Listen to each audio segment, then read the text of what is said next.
ہمارے اندر غیرت ایمان کا جنازہ نکل چکا ہے. آج بھی ہم اگر نام لیتے ہیں تو یورپ کا نام لیتے ہیں. اگر کسی تہذیب کو اپنانے کی کوشش کرتے ہیں تو وہ یورپ کی تہذیب کو اپنانے کی کوشش کرتے ہیں. حالانکہ یہ یورپ اور یہ ویسٹرن تہذیب ہر وقت مسلمانوں کا کلا کما کرنے کے لیے تیار ہو چکی ہے. کبھی امریکہ، کبھی یورپ، کبھی انگلینڈ مسلمانوں کو ایک ارادے کے ساتھ، ایک پلاننگ کے ساتھ، کبھی امریکہ کوئی بات چھیڑ دیتا ہے. اگر کوئی واقعہ ہو جاتا ہے، حادثاتی کام ہو جاتا ہے، تو ان کی کوشش یہ ہوتی ہے کہ یہ کسی مسلمان کے سر تھوپ دیا جائے. آپ بی بی سی کی نیوز سنتے رہتے ہیں اور بھی جو میڈیا چینلز ہیں ان کو سنتے رہتے ہیں. میں ان دنوں انگلینڈ میں تھا جب وہ ایک جیپ ایئرپورٹ کے اندر گھسی. حالانکہ وہ مسلمان نہیں تھے، وہ جو جیپ کو اندر لے کر گئے اور آگ لگی وہ مسلمان نہیں تھے. لیکن بی بی سی کا نمائندہ یہ بات کر رہا تھا، جھوٹ بول رہا تھا کہ جب ہم نے اسے پکڑا تو انتہائی نازک حالت تھی، تو اس وقت وہ اللہ اللہ کر رہا تھا. یہ سب جھوٹ کا پرندہ ہے جو مسلمانوں کے سر تھوپتے ہیں. اور جس طرح پوری امت مسلمہ کے خلاف یہ باتیں ہو رہی ہیں اور امت مسلمہ کے خلاف عالم کفر متحد ہو چکا ہے، اسی طرح آج امت مسلمہ کا حق بنتا ہے کہ ساری امت اکٹھی ہو کر عالم کفر کے مقابلے میں کھڑی ہو جائے. اگر یہ امت متحد ہو گئی، اس کے اندر انتشار و افتراق ختم ہو گیا، اس امت کے اندر اتحاد پیدا ہو گیا، تو مجھے قسم ہے اس رسول عربی کی جس کی ذات پر اتحاد ہو سکتا ہے. آج اکثر یہ بات کی جاتی ہے اگر متحد ہونا ہے تو آؤ توحید پر متحد ہو جائیں. یہ بات ٹوٹلی طور پر غلط ہے. توحید پر اتحاد نہیں ہو سکتا، توحید پر اتحاد نہیں ہو سکتا. اگر توحید پر، وحدانیت پر، اللہ رب العزت کی ذات پر اتحاد ہوتا اور یہ بات ممکن ہوتی تو پھر عیسائیوں کا، یہودیوں کا، بدھ متوں کا، سکھوں کا، مسلمانوں کا اتحاد ہو جاتا اور یہ تفریق باقی نہ رہتی. کیونکہ کسی نہ کسی انداز میں سکھ بھی، ہندو بھی، بدھ مت بھی اللہ رب العزت کی ذات کے قائل ہیں. یہودی، نصرانی یہ بھی اللہ رب العزت کی ذات کے قائل ہیں. یہ اتحاد اگر توحید پر ممکن ہوتا تو آج سے پہلے اتحاد ہو جاتا، لیکن توحید پر اتحاد کبھی نہیں ہو پاتا. اگر اتحاد ہوگا تو ذات رسالت پر ہوگا، ذات رسالت پر اتحاد ہوگا. اگر ہم اتحاد چاہتے ہیں، مسلمان آپس میں متحد ہونا چاہتے ہیں، آپس میں اتفاق چاہتے ہیں، امت مسلمہ اگر ایک پلیٹ فارم پر جمع ہونا چاہتی ہے تو وہ پلیٹ فارم محبت رسول کا پلیٹ فارم ہے، ذات رسالت کا پلیٹ فارم ہے. اگر ساری کائنات، ساری دنیا کے مسلمان نبی پاک صلی اللہ علیہ وسلم کی غلامی پر جمع ہو جائیں تو پھر یہ امت کا اتحاد ہو جائے گا. اور یہ اتحاد کس طرح ممکن ہے؟ جو لوگ نبی پاک صلی اللہ علیہ وسلم کی ذات کے ساتھ گستاخی کے معاملات رکھتے ہیں، اپنے آپ کو مسلمان کہتے ہیں، لیکن نبی پاک صلی اللہ علیہ وسلم کی ذات پر طرح طرح کی باتیں کرتے ہیں، طرح طرح کے اعتراض کرتے ہیں. کبھی نبی پاک کے علم پر اعتراض، کبھی نبی پاک صلی اللہ علیہ وسلم کی نورانیت پر اعتراض، کبھی نبی پاک صلی اللہ علیہ وسلم کی ذات پر اعتراض، کبھی نبی پاک کے صحابہ پر اعتراض، کبھی نبی پاک صلی اللہ علیہ وسلم کی اہل بیت پر اعتراض، کبھی قرآن کی حقانیت پر اعتراض.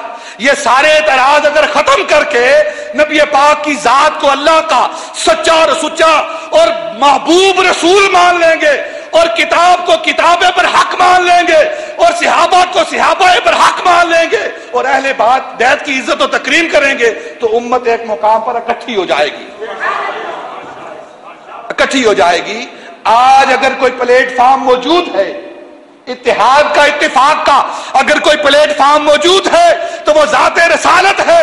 اگر نبی پاک کے قدموں پر ہم جمع ہو جائیں گے تو انشاءاللہ اتحاد ہو جائے گا, امت اکٹھی ہو جائے گی. جب امت اکٹھی ہو جائے گی پھر کیا ہوگا؟ پھر اس امت کا چرچا ہوگا, اسے عزت رفتہ ملے گی. وہ جو کھوئی ہوئی عزت ہے وہ اس کو مل جائے گی. وہ فقط اتحاد سے ہے. لیکن آج ہماری بدبختی ہے, شومی یہ قسمت ہے کہ مسلمان ہر روز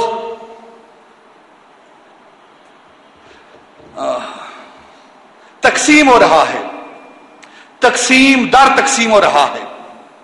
ہر روز ایک نیا فرقہ جنم لے رہا ہے, ہر روز ایک نیا مذہب جنم لے رہا ہے. روشن خیالی اور آزادی کے نام پر ایک نئی بات کو اجاگر کیا جا رہا ہے.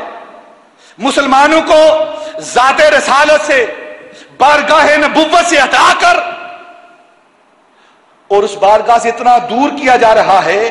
یہ ایک سوچی سمجھی پلاننگ ہے, ایک سوچا سمجھا منصوبہ ہے جس پر عمل ہو رہا ہے. اور یہ منصوبہ بنانے والے یورپ میں بیٹھے ہوئے ہیں, ان کے تھنک ٹینک یورپ میں موجود ہیں اور ان کے ایجنٹ پاکستان کی گلیوں میں اور پاکستان کی کرسیوں پر بیٹھے ہوئے ہیں. یہ ان کے ایجنٹ ہیں جو خود کو مسلمان تو کہتے ہیں لیکن مسلمانوں کو نبی پاک کی ذات سے دور کر رہے ہیں, جو اپنے آپ کو نبی پاک کے ساتھ نسبت تو قائم کرتے ہیں لیکن خود امت مسلمہ کی نسبت کو توڑ رہے ہیں. ہمارے حکمرانوں کو چاہیے کہ اگر وہ عزت و اطمینان والا, وقار والا اقتدار چاہتے ہیں, عزت و وقار والا اقتدار اگر کسی کو ملا ہے وہ سیدنا ابو بکر کی ذات ہے. عزت و وقار والا اقتدار اگر کسی کو ملا ہے تو سیدنا عمر کی ذات ہے. ان کو عزت و وقار والا اقتدار ملا ہے, بار خلافت ان کے کندھوں پر رکھا گیا ہے اور ساری کائنات نے ان کو سلام کیا ہے. اس لیے سلام کیا ہے کہ وہ نبی پاک صلی اللہ علیہ وسلم کے غلام رہے ہیں. آج اگر ہم نبی پاک صلی اللہ علیہ وسلم کے غلام بن جائیں گے, نبی پاک کی ذات پر اتحاد کر لیں گے, فرقہ واریت کا بت توڑ دیں گے, جتنی گستاخیاں کرتے ہیں ان گستاخیوں کو چھوڑ دیں گے, اپنے ہی مسلمان بھائیوں پر کفر اور شرک کے فتوے لگانے چھوڑ دیں گے, تو پھر کیا ہوگا؟ ایک وقت آئے گا یہ امت جو ابھی غفلت کی نیند سوئی ہوئی ہے, جہالت کی نیند سوئی ہوئی ہے, جب اس کے اندر اتحاد کا علم بیدار اس کو کرے گا تو پھر یہ امت اکٹھی ہو جائے گی.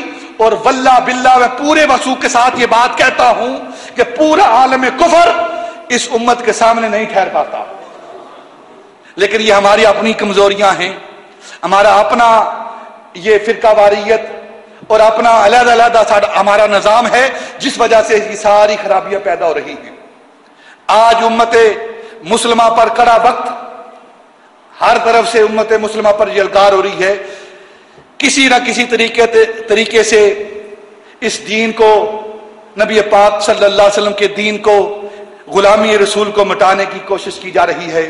کبھی مدارس پر حملہ کیا جاتا ہے. بے شک مدارس پر حملہ کرنا, دینی مدارس پر حملہ کرنا یہ بہت بری بات ہے, یہ بہت بری بات ہے. اگر ان کی حکمت عملی غلط ہے مدارس والوں کی,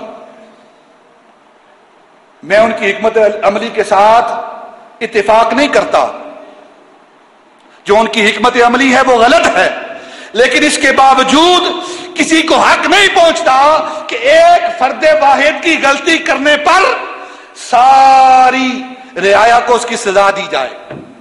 اس مدرسے کے اندر معصوم بچے ہیں, بچیاں ہیں, اگر ایک فرد واحد نے غلطی کی ہے, اگر اس کی حکمت عملی ہے تو اس کی ذاتی حکمت عملی ہے, اس کو پکڑ کر سزا دی جائے, نہ کہ سارے کا سارا نظام تباہ و برباد کر دیا جائے.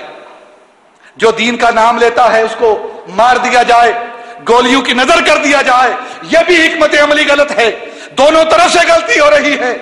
چاہیے یہ تھا کہ ایک ٹیبل پر بیٹھ کر